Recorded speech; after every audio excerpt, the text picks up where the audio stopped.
At first, the carvings were nothing more than patterns, shapes worn by time, animals frozen in motion, figures locked in gestures Daniel could not understand. He would run his fingers along the grooves, tracing lines that meant something to someone once, but nothing to him, not yet. It started with repetition. Daniel began noticing the same symbols appearing in different places.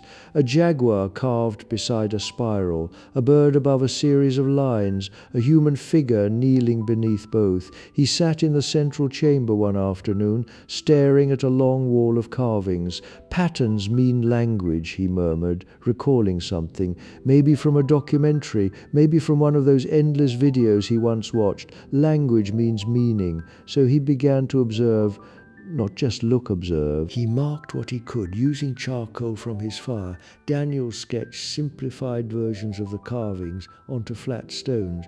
He grouped them, animals together, shapes together, human figures together. The jaguar appeared most often, always near spirals, always near scenes of movement. Power, he guessed, or danger? Then he noticed something else, the direction. In several carvings, human figures faced away from the jaguar, running, climbing, escaping. Daniel leaned closer. "That's not worship," he said slowly. "That's fear." The birds told a different story. Large winged figures, likely macaws or something similar, were often carved above humans, sometimes alongside sun-like circles. He remembered watching birds in the forest, how they moved freely above everything else.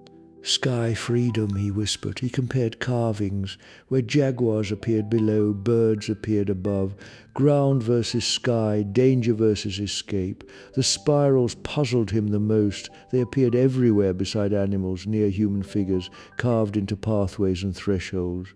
At first he thought they were decorative, then he noticed their placement.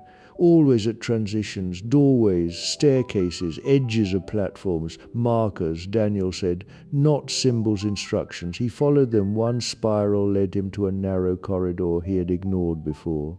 The passage was tight, partially collapsed, but the carvings along the walls were clearer here, less worn. Human figures moved in sequence, step by step, climbing, carrying, leaving. At the end of the corridor, the carvings changed. The jaguar appeared again, but larger this time, dominant, blocking the path behind it. Chaos, etched lines, broken forms, and then nothing. The carving stopped abruptly. Daniel stepped back, his heart beating slower, not from fear, but from understanding. This wasn't just a place, he said. It was a warning. Days turned into focused study. Daniel no longer wandered aimlessly. He read the walls like a map, piecing together fragments of a story. The people who built this place had lived with the forest, not against it. They understood the animals, respected them, but something changed.